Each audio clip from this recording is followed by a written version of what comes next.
the next thing is, again, a slightly different kind of exercise. Now we have 3 short sentences, which I would like you to not only transcribe in phonetic symbols and in spelling, but also to mark the stress pattern, and if you feel able to mark it, the intonation as well. So I want not really word stress, but sentence accents, the rhythmic beats that you hear, and each of these can be replaced by an appropriate tone mark if you know what the tone marks are. All right, here we go. I am a traveller. I am a traveller.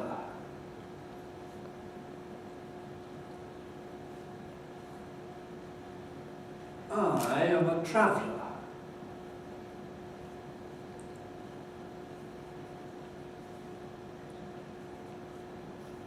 I am a traveller. You are a sightseer. You are a sightseer.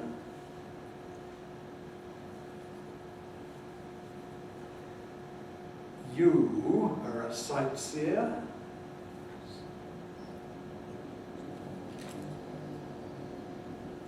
You are a sightseer.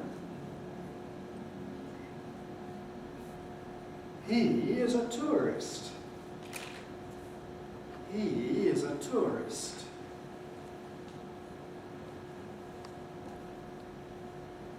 He is a tourist.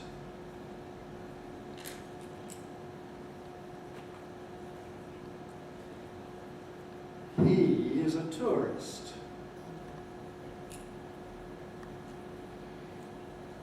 So the whole thing, I am a traveller.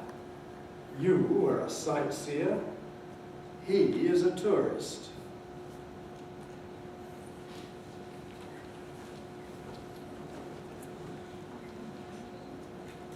Okay, there are the segments. I am a traveller. You are a sightseer. He is a tourist. If you use American spelling, of course, traveller has only 1 L, British spelling 2 L's. Notice I did say the word as 2 syllables, traveller.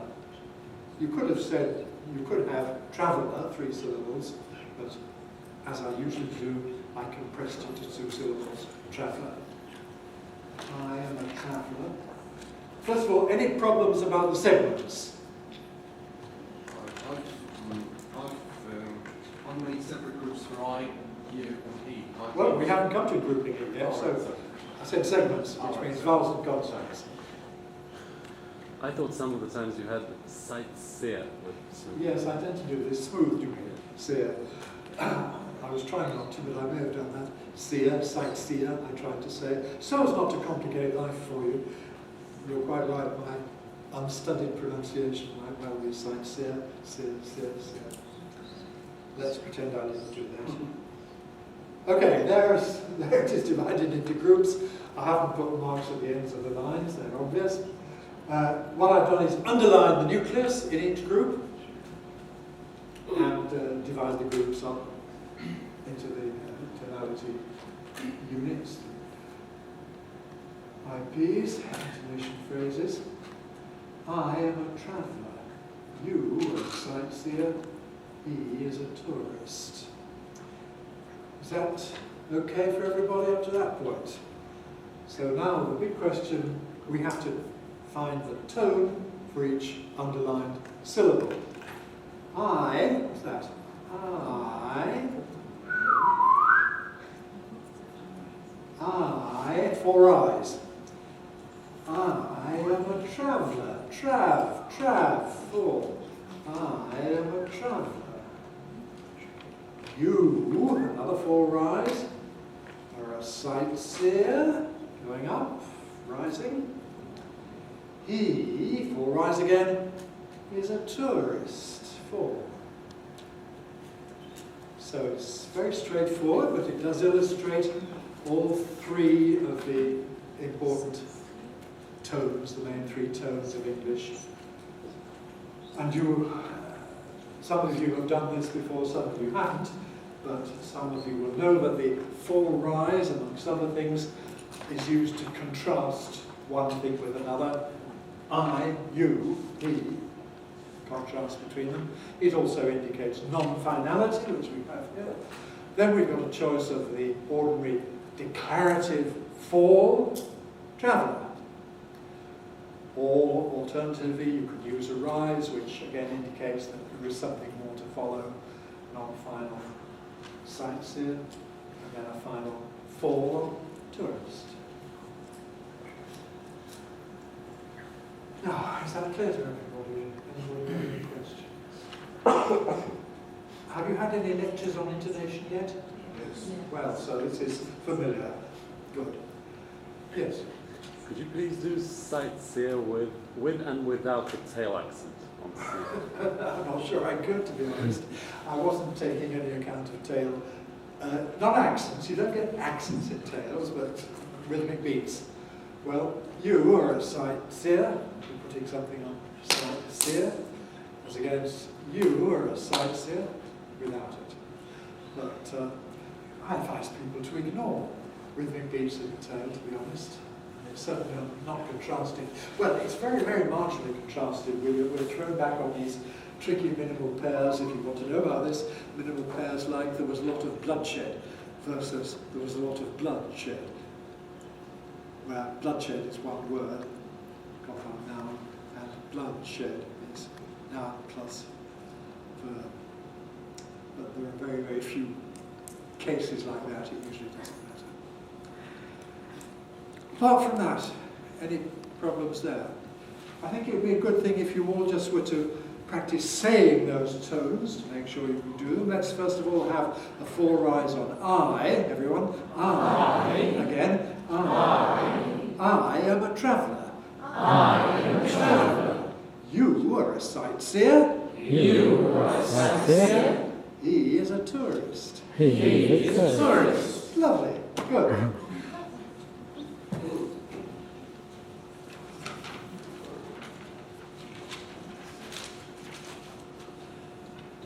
I keep in touch with the office. I keep in touch with the office.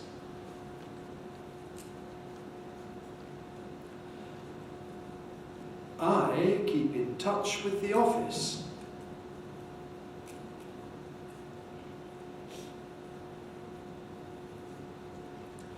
I keep in touch with the office.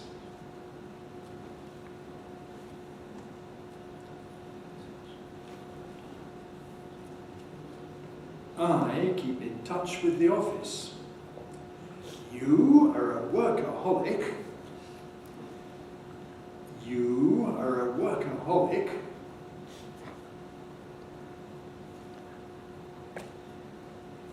You are a workaholic.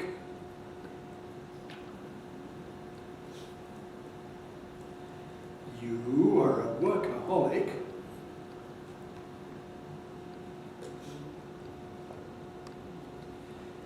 You are a workaholic. He is a show-off. He is a show-off.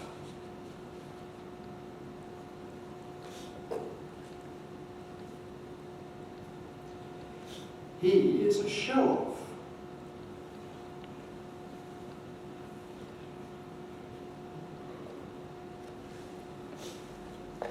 He is a show-off. One thing then is, I keep in touch with the office. You are a workaholic. He is a show-off.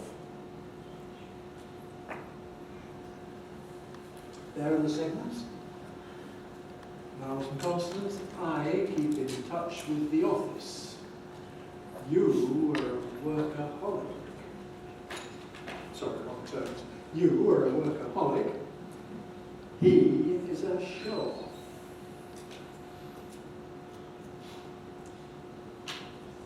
Any problems with vowels and consonants? Okay. underlined the nuclei, divided it into groups and underlined the nucleus in each one. We should have got that. Ordinary default place of the nucleus at the end of the group, last lexical item. I keep in touch with the office. Now what are the terms? Again we've got I, four eyes, office, 4. But then in the second line, I go to you, just a rise, not a 4 rise. You are a workaholic, 4 rise on holic. And for those of you who know about head tones, the thing on work, instead of being level, is falling, as typically happens before a 4 rise. Workaholic. And then he, 4 rise here, is a show. And 4. Good. Any queries there? You're all doing brilliantly well, I see. No questions.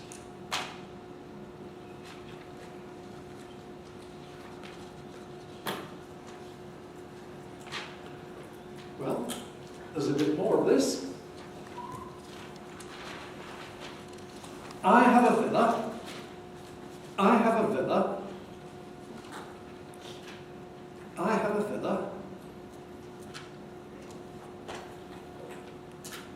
I have a villa.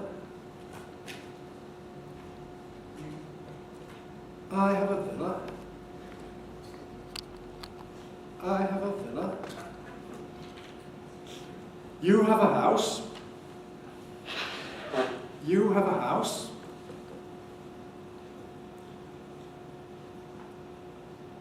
You have a house.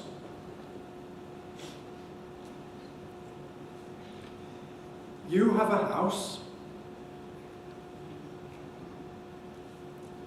You have a house. He has a maisonette. He has a maisonette. He has a maisonette.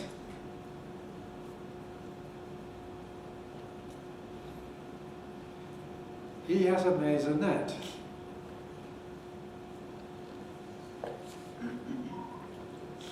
He has a maisonette.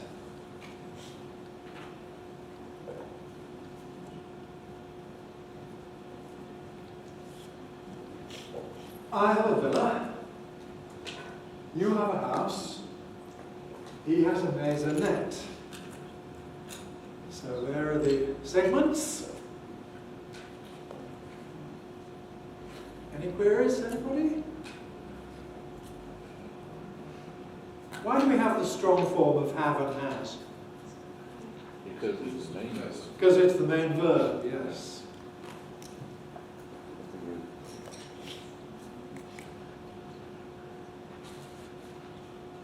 But you could say I have a villa. I was waiting for somebody to say that, yes.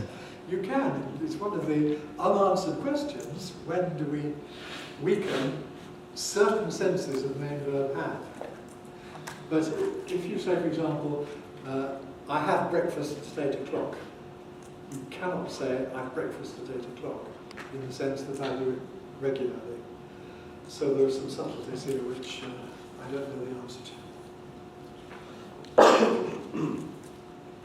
Okay, let's have some intonation. Now this time, I didn't break each line into 2 IPs, I had it all as one in each case. So, no separate tone on I, just one nucleus at the end each time, vil, house, net. Yes? Isn't the house wrong? Isn't it a wrong house? No, you mean house. No, again, the verb is to house, but the noun is a house. I'll house you in a house, but not I'll house you and not in a house. What is strange about the noun, though, is the plural, because the plural is indeed houses.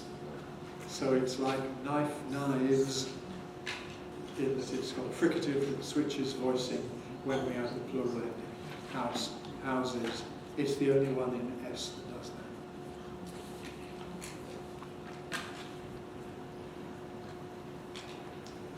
So the intonation was very straightforward. I have a villa, villa, rising, villa. You have a house, house, house, rising. And he has there's a net, falling, net, net, net. Excuse me, could you please say the last sentence again? He has a net. What's the query? I'm just, I thought you went a little down on Mesa. I did, of course, go a little down on Mesa, as you would expect me to, wouldn't you? If you have a sequence of accents in what we call a head, it's a stepping head, and the default is that each accent is slightly lower than the one before. So that's a stepping head. That's a stepping head. He has a bassinet. And that's what usually happens. He has a bassinet. He has a bassinet. But well observed, it was indeed a downstep. And of course, this is not just something English. This is something very widespread in languages where you have a sequence of high tones. Each one is not quite as high as the first one in the sentence. African languages with high tones, you get this downstep phenomenon that they mark especially. You can override it. You could say he has a bassinet, but it's unusual. Generally, we downstep it just this way. He has a bassinet. The bassinet, of course, is a double-stressed word, like many n-stressed three-syllable words, and so there's scope for that extra accent called the downstep. Right, well, we've got 5 minutes left, which is not a lot. Let's see if we can have another English-style nonsense word. Why do you laugh like that? You love English-style nonsense words. When we were doing the IPA strand, we had to have nonsense words with cardinal vowels in them, but since we're just studying English at present, we can have English-style nonsense words. Okay, withravenage. Withravenage. Withravenage. Withravenage. Withravenage. Withravenage.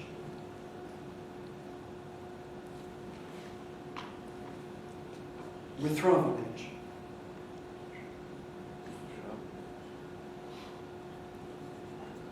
Withravenage.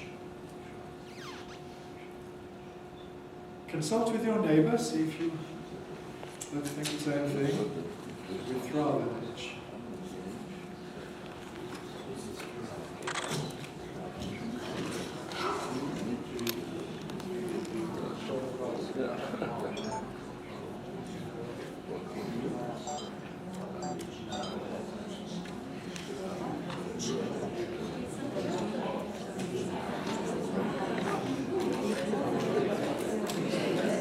Withravenage.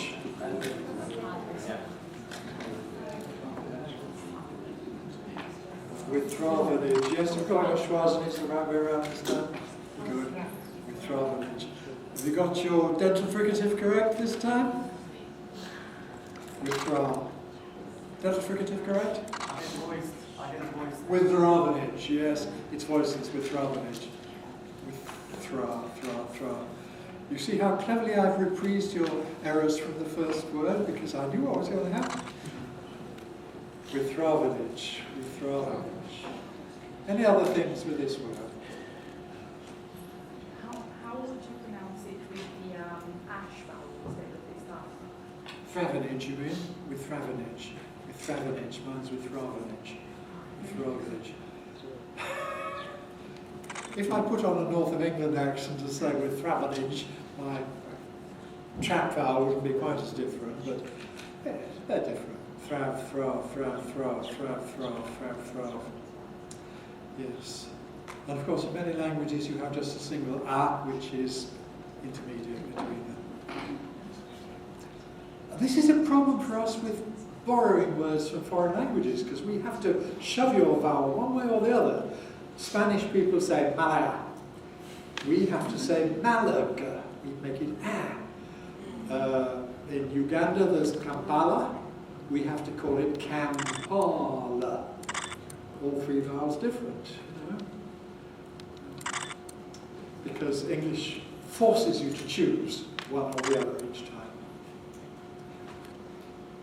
Right, any other queries? Yes. How do you find syllable boundaries?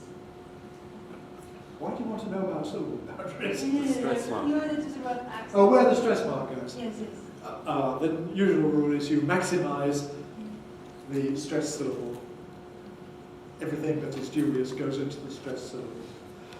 As long as that doesn't result in an impossible sequence. But it's not sort of crucial, to be honest. If you put the stress mark after the Yeah, that's what I not did. terrible. That would be withdraw, withdraw, withdraw. Mine was withdraw, withdraw. There's some subtle difference, particularly probably in the devoicing of the R, but it's not crucial. Yes. Anything else? Okay, that's it for today because it's 2:45. Thank you.